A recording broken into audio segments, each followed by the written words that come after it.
राम राम जी सभी को। जय माता दी। कैसे हो आप सब? उम्मीद करती हूँ अच्छे होगे और भगवान की कृपा से हमेशा अच्छे रहो। स्वागत है आप सबका आपके यूट्यूब चैनल साक्षी विवेक गहलोत में। जिन भाई बहनों ने, बड़े बुजुर्गों ने अभी तक चैनल को सब्सक्राइब नहीं किया है तो चैनल को सब्सक्राइब कर लें और अच्छे अच्छे कमेंट करें और वीडियो को शेयर करना बिल्कुल ना भूलें। आपके कमेंट मुझे बहुत ज़्यादा हौसला देते हैं और जीने की हिम्मत भी आती है मेरे अंदर। ऐसा लगता है कि हाँ, कोई मेरा अपना भी है जो मुझे इतना सपोर्ट करता है। तो मैं अपनी सारी यूट्यूब फैमिली को दिल से धन्यवाद करती हूँ इतना प्यार और सपोर्ट करने के लिए मुझ बदनसीब को। तो कल मैं आ गई थी मायके से, तो मुझे आज जाना था मेरठ न्यूट्रीमा हॉस्पिटल में विवेक जी को लेके, क्योंकि आंखें कम खोल पा रहे हैं। तो मैंने सोचा कि इनको हॉस्पिटल ले जाना ही पड़ेगा। तो लेकिन अब हम आज लेके नहीं गए हैं क्योंकि आज डॉक्टर नहीं बैठ रहे हैं। मैंने फ़ोन कर लिया था डॉक्टर को, तो वो आज नहीं बैठ रहे हैं, कहीं गए हुए हैं। तो इनको कल लेके जाएंगे, अगर कल बैठेंगे तो फ़ोन कर लूँगी, उसके बाद ही जाया जाएगा। तो अब मैं देती हूँ विवेक जी को दवाई। और देखो, डुग्गू भी स्कूल चला गया है क्योंकि उसकी भी 2 दिन की छुट्टियाँ हो गई थी। मेरी वजह से मैं उसको ले गई थी मामा जी के घर उसके। विवेक जी लेटे हुए हैं, मैं आपको दिखाती हूँ विवेक जी को। ये देखो, आंखें इस तरीके से खोलते हैं, ये मैं आपको खुद दिखाती हूँ। ऐसे खोलते हैं आंखें, अभी पूरी आंखें नहीं खोलते हैं। तो मैं इनको देती हूँ जूस में दवाई। थोड़ा सा बच्चा, क्योंकि मुझे देना है विवेक जी को जूस में दवाई। आप देख सकते हो इस तरीके से विवेक जी के पैर को ऊंचा कर लेते हैं।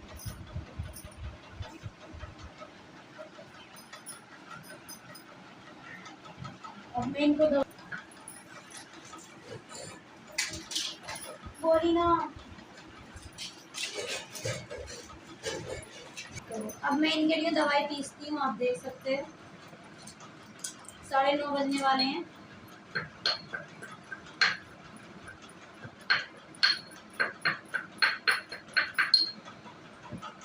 विवेक जी का सारा सामान, सेब, केले, पपीता सब कुछ खत्म हो रखा है। आज मंगाना है मुझे।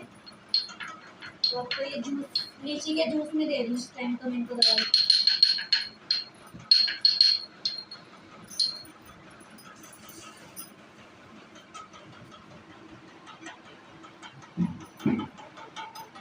देखो, आंखें नहीं खोल रहे हैं, इनको 10 दिन होगा कम से कम। कभी कभी खोलते हैं, कभी नहीं खोलते हैं, इस तरीके से करते हैं। तो कल इनको हॉस्पिटल लेके जाएंगे हम। और बहुत सारे कमेंट आते हैं कि तुम ऐसी हालत में अपनी पति की वीडियो कैसे बना लेती हो।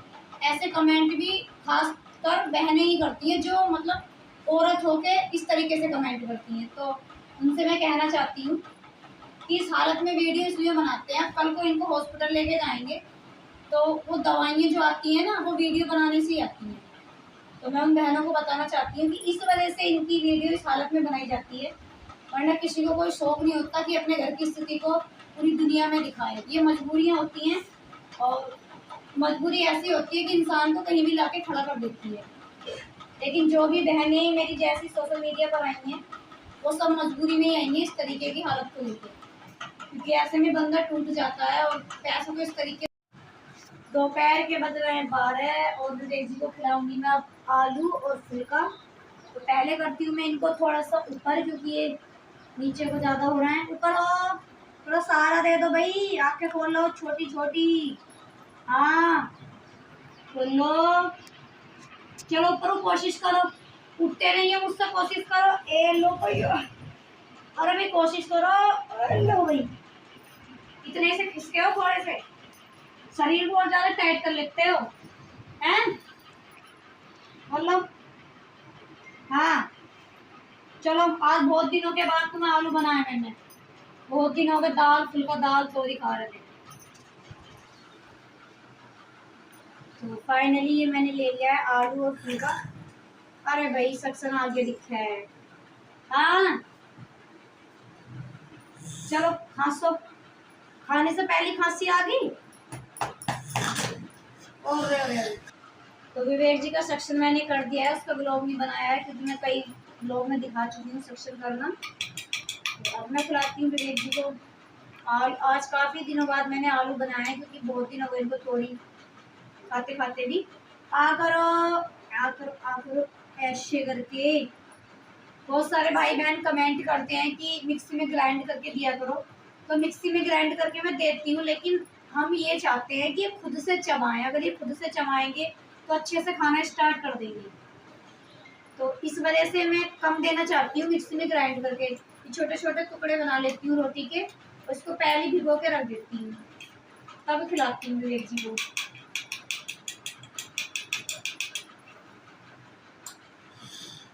हाँ लो, थोड़ा थोड़ा गर्म है क्योंकि ज़्यादा ठंडा भी सही नहीं है खाना। देखो कितने अच्छे से खा रहे हैं। काफ़ी दिनों बाद आलू मिले हैं ना इनको, वरना तोरी दाल।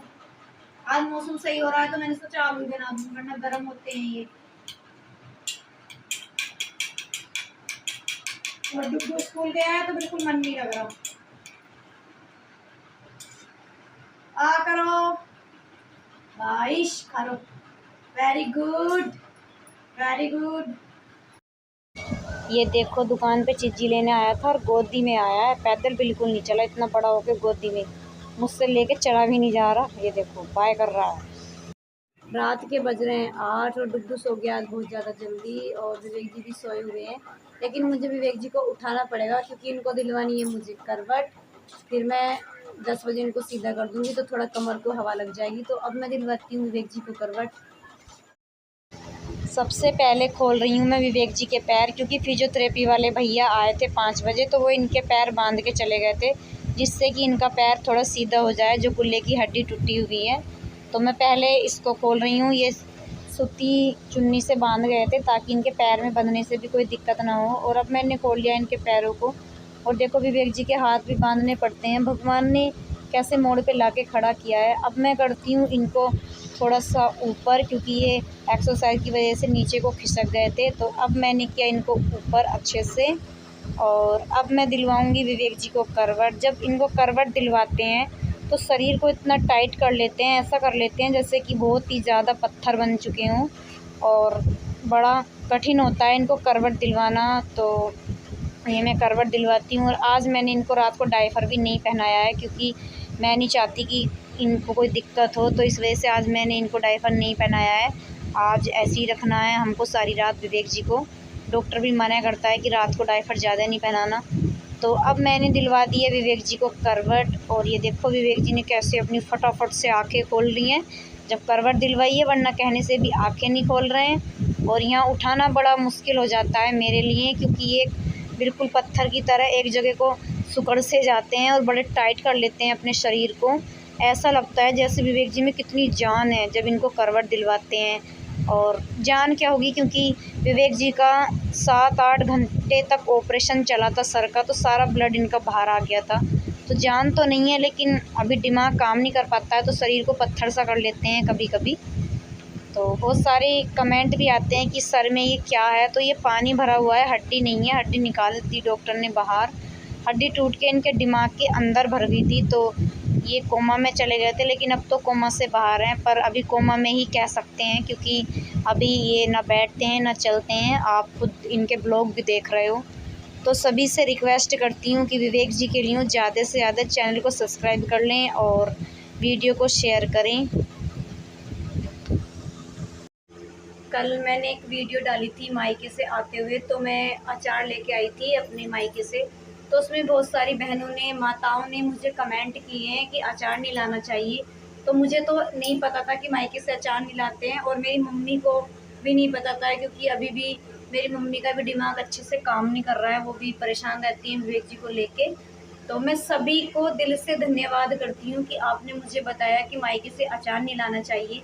सभी बहनों को, सभी माताओं को धन्यवाद करती हूँ। और मुझे यूट्यूब पर वीडियो बनाने से बहुत ही ज़्यादा सीख भी मिल रही है, क्योंकि जिन बातों का मुझे नहीं पता है वो आपके द्वारा मुझे पता चल रहा है, तो मुझे बहुत अच्छा लगता है। और बहुत सारी बहनें कमेंट कर रही थी कि अचार के पैसे दे देना। तो मैंने जब आपके सबके कमेंट पढ़े, तो मेरा भाई आया है मुझे छोड़ने के लिए, वो कल चला जाएगा सुबह ही। तो मैंने उसको 100 रुपये दे दिए हैं अचार के, तो वो लेके चला जाएगा। तो मुझे बहुत अच्छा लगा कि आपने मुझे बताया और इस पीड़ा से बाहर निकाला, क्योंकि मुझे कमेंट ये भी आ रहे थे कि पति पर भारी पड़ता है, घर पे कलेश रहता है। तो देखो मैं कलेश और पति पर नहीं चाहती हूँ, क्योंकि विवेक जी तो खुद ही इतने ज़्यादा परेशान हैं और विवेक जी की वजह से ही मैं आज सोशल मीडिया पर आई हूँ और अपने घर की स्थिति को दिखाती हूँ। तो सबको दिल से धन्यवाद करती हूँ मुझे बताने के लिए। तो मैंने अपने भाई को 100 रुपये दे दिए हैं अचार के, क्योंकि बहुत सारी बहनें कमेंट कर रही थी कि पैसे दे देना। और सभी से हाथ जोड़ के रिक्वेस्ट भी करती हूँ कि जितना प्यार और सपोर्ट आप मुझे पहला कर रहे थे, उतना ही प्यार और सपोर्ट बनाए रखना अपनी इस बहन पर, क्योंकि मैं आपके भरोसे और भगवान के भरोसे अपनी जीवन गाड़ी को चला रही हूँ। और मुझे कई बार ऐसे कमेंट भी आए हैं बहनों के कि इतनी बड़े दुख में आप वीडियो बना कैसे लेते हो, कहाँ से हिम्मत आती है आपको।